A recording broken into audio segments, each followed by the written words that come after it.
Malheureusement, il est impossible de se protéger totalement du stress. Chaque jour, les gens doivent faire face à des problèmes dans différents domaines de leur vie et ils laissent constamment des traces sur le psychisme. À un moment donné, elle n'en peut plus et tombe dans la dépression. Il s'agit donc d'un trouble de la désinhibition remarquable. En quoi cela vaut-il la peine d'être souligné? Quel est le danger de ce trouble? De quoi s'agit-il?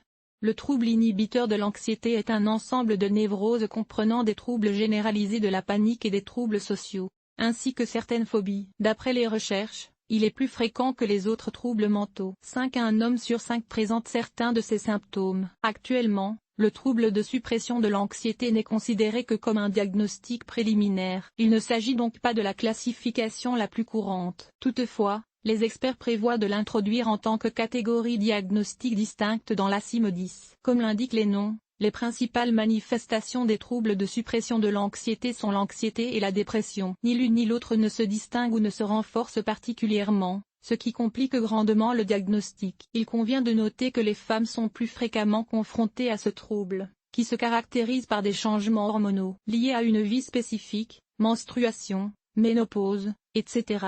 Toutefois, les experts distinguent un certain nombre de facteurs qui contribuent au développement de la maladie chez les hommes comme chez les femmes. Causes et groupes à risque. Dans la plupart des cas, le trouble de suppression de l'anxiété est une complication de troubles neurologiques évolutifs. Cependant, il existe d'autres raisons à son développement. Situations stressantes fréquentes, expériences fortes. Les caractéristiques de la personnalité d'une personne. Il s'agit par exemple de la sensibilité aux critiques et aux commentaires. Auto-administration, entraînant une utilisation inappropriée de certains types de médicaments, y compris les antidépresseurs. Prédisposition génétique.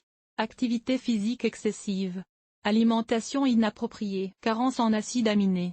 Par exemple, une blessure psychologique, la perte d'une personne, un licenciement, des arguments forts. Présence de mauvaises habitudes, tabagisme, nombreuse consommation d'alcool ou de drogue. Traitement de longue durée d'une maladie grave. Crise d'âge. Elle survient chez les adolescents, les personnes âgées ou d'âge moyen. Les facteurs énumérés peuvent épuiser le système nerveux de manière significative. Et si vous ne les éliminez pas, les troubles anxieux inhibiteurs ne tarderont pas à se manifester. Les types. Dans son développement, la maladie passe par 3 stades. Ils se distinguent entre eux par la gravité des symptômes et des courants. L'anxiété généralisée.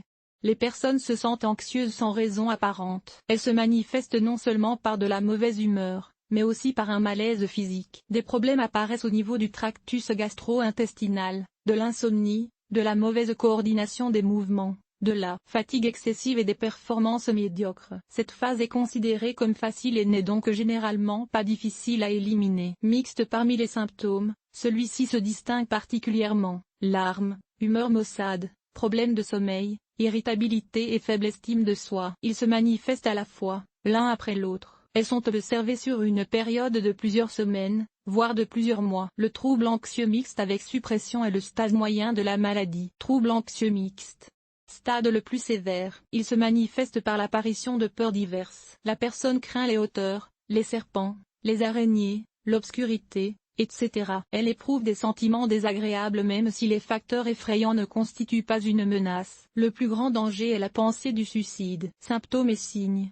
Le trouble de suppression de l'anxiété se caractérise par une anxiété irrationnelle. Elle survient d'elle-même et n'est pas due à une situation spécifique ou à un stress. Elle est décrite comme non fondamentale, mais s'accompagne en même temps de symptômes somatiques. Violation du rythme cardiaque, frissons, dyspnée, transpiration accrue, vertige, etc. Selon le diagnostic Leadership in Mental Disorders, les troubles anxieux sont considérés comme chroniques ou parfois réguliers. Ils se caractérisent par une baisse de l'humeur pendant plus d'un mois et l'apparition d'au moins 4 symptômes de la liste. Incapacité à se concentrer, concentration, insomnie ou inversement, somnolence excessive pendant la journée, rêve agité, faiblesse, manque d'énergie vitale, tension, anxiété, envie constante de pleurer, sentiment de danger, même en l'absence de danger, désagrément, mauvaises choses qui se profilent à l'horizon, vision pessimiste de l'avenir, faible estime de soi, manque de confiance en soi et en ses capacités, autoflagellation, autocritique excessive. Tous ces symptômes compliquent considérablement la vie sociale et personnelle ainsi que les activités professionnelles. Il convient de noter que les caractéristiques des troubles liés à l'anxiété apparaissent rarement. Dans la plupart des cas,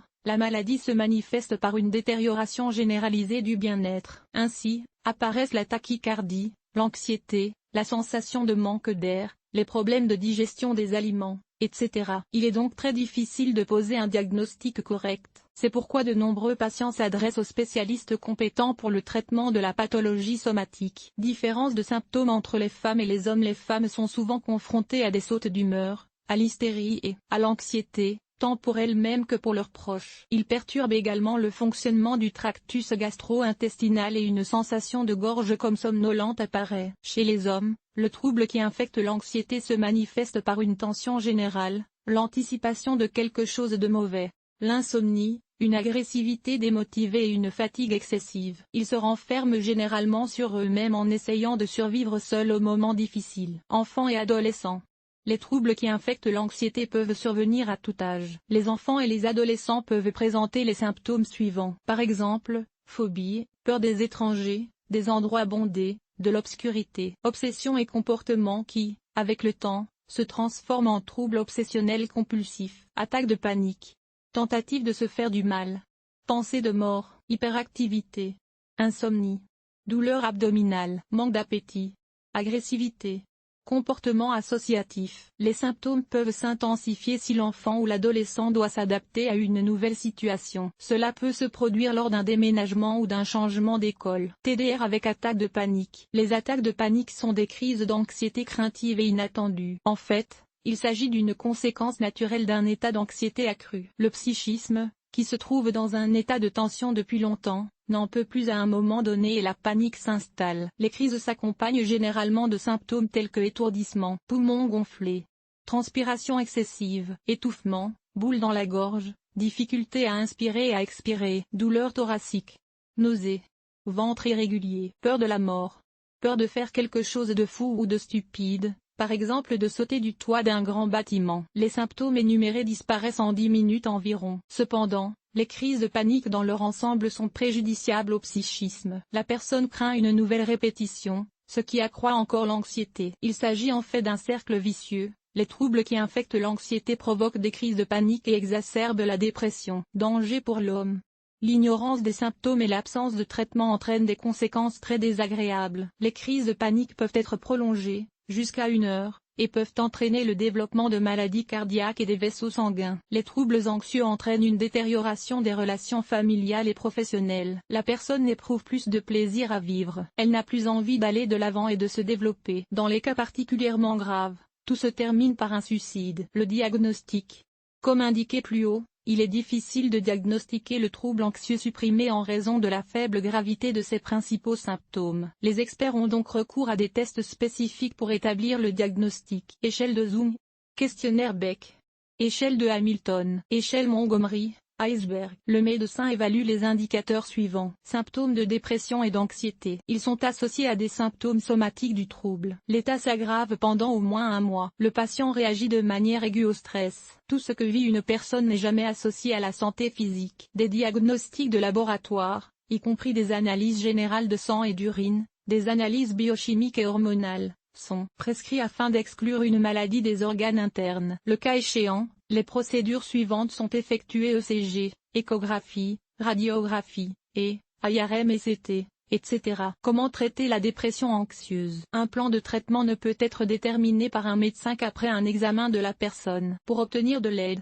il convient de s'adresser à des psychologues, à des psychothérapeutes, voire à des psychiatres. Tout dépend de la gravité des symptômes et de l'état général. Il est impossible de traiter de manière autonome les troubles qui génèrent de l'anxiété. Il y a plusieurs raisons à cela. Tout d'abord, il est peu probable que les personnes puissent se diagnostiquer elles-mêmes. Comme indiqué plus haut, la maladie se manifeste davantage par des symptômes somatiques que psychologiques. Deuxièmement, il lui est difficile d'identifier la cause et donc d'élaborer correctement un plan d'action. Méthode de lutte. Le traitement des troubles anxieux contrôlés est complexe. Il comprend des médicaments et une psychothérapie. Selon les signes, ces médicaments ne sont prescrits que par un médecin. L'auto-administration est dangereuse. La tâche principale des médicaments est de réduire l'anxiété, d'éliminer la peur et de normaliser le sommeil. Ils aident également à faire face aux attaques de panique, à établir le travail du système nerveux, à supprimer les symptômes somatiques tels que la tachycardie, les sauts de tension artérielle, la transpiration excessive,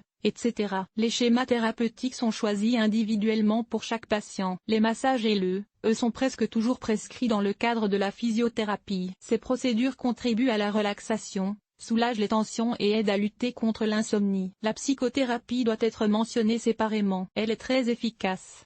Les meilleurs résultats sont obtenus dans les premiers stades des troubles anxieux. Comme dans le cas des médicaments, les schémas thérapeutiques sont choisis individuellement pour chaque patient. Il existe de nombreuses techniques psychothérapeutiques, mais dans la plupart des cas, les suivantes sont utilisées: la thérapie cognitivo-comportementale. Le patient apprend à gérer ses pensées et son comportement. La gestalt thérapie. Elle sensibilise le patient et l'encourage à prendre sa vie en main. Hypnose. En soumettant le patient à un état de concentration et de suggestion, le spécialiste l'aide à détecter et à résoudre des problèmes personnels enfouis dans son subconscient. Autotrain. Il s'agit de travailler avec la psyché en prenant soin de soi. En outre, dans les troubles anxieux et suppressifs, la psychothérapie familiale est indiquée, le professionnel travaillant à la fois avec le patient et sa famille. Faire appel au psychologue pour obtenir des résultats durables. De nombreux conseils simples méritent d'être écoutés. Combinés aux médicaments, à la psychothérapie et à la physiothérapie, ils peuvent aider à vaincre la maladie le plus rapidement possible. Vous devez vous souvenir de ce qui vous a apporté de la joie et du plaisir. Si possible, consacrez au moins un peu de temps à cette leçon. Prenez soin de vos rêves comme s'il s'agissait de rêves complets. Si possible, endormez-vous et réveillez-vous en même temps. Augmentez votre activité physique. Bien sûr, vous pouvez acheter un abonnement à une salle de sport. Vous pouvez aussi vous promener plus souvent à l'air frais. Écoutez attentivement vos pensées négatives. Vous devez les préciser et trouver la cause spécifique de leur apparition. Se débarrasser de l'habitude de penser constamment aux mauvais événements du passé. Les psychologues recommandent également de tenir un journal. Vous pouvez y décrire vos expériences. Cela vous aidera à comprendre leur nature et à trouver des moyens de les éliminer. Prévoir la guérison. Les troubles liés à la suppression de l'anxiété peuvent être complètement éliminés, mais à condition que le patient suive scrupuleusement toutes les prescriptions du médecin. Dans le cas contraire, l'anxiété et la dépression deviendront chroniques. Question fréquemment posée Q. Que dois-je faire si je soupçonne un trouble suppressif de l'anxiété? R. Dans la mesure du possible, il faut consulter un médecin immédiatement, car la maladie ne disparaît pas mais progresse avec le temps. Q. Dois-je aller à l'hôpital? R. Tout le monde n'a pas besoin d'un traitement hospitalier. Il n'est indiqué que pour les patients souffrant de pensées suicidaires ou ayant fait une tentative de suicide. Ces personnes doivent faire l'objet d'une surveillance constante. Q. La maladie peut-elle être transmise par héritage? R. Si l'un des parents souffre d'un trouble qui supprime l'anxiété, le risque de développement est accru. Q. Les enfants peuvent-ils souffrir de ce type de dépression? R. Oui, cela arrive. En particulier pendant les périodes de crise de l'âge. Q. Est-il possible de suivre un traitement médicamenteux? R. Le traitement est global et doit comprendre une psychothérapie ainsi que des médicaments. La prévention. L'essentiel est d'apprendre à réagir différemment aux situations stressantes. Veillez à une bonne alimentation. Renoncez aux mauvaises habitudes, en particulier au tabac et à l'alcool. Maîtrisez les techniques de relaxation. Trouvez des cours qui vous apportent de la joie. Entourez-vous de personnes qui vous aideront à vous améliorer. Il est également conseillé de faire un travail de prise de conscience pour se débarrasser des attitudes négatives. Les psychologues peuvent vous y aider. Conclusion. Le trouble anxieux suppressif peut survenir aussi bien chez l'enfant que chez l'adulte. Son principal danger réside dans le caractère flou des symptômes. Souvent, les gens ne savent même pas à quoi ils sont confrontés. Ils tentent de traiter les symptômes sans prêter attention aux causes sous-jacentes du problème. C'est pourquoi le moindre soupçon de dépression nécessite de consulter un médecin sans hésiter. L'article vous a-t-il aidé? Évaluation. 5.5. 5.5 Montant de l'évaluation. 1.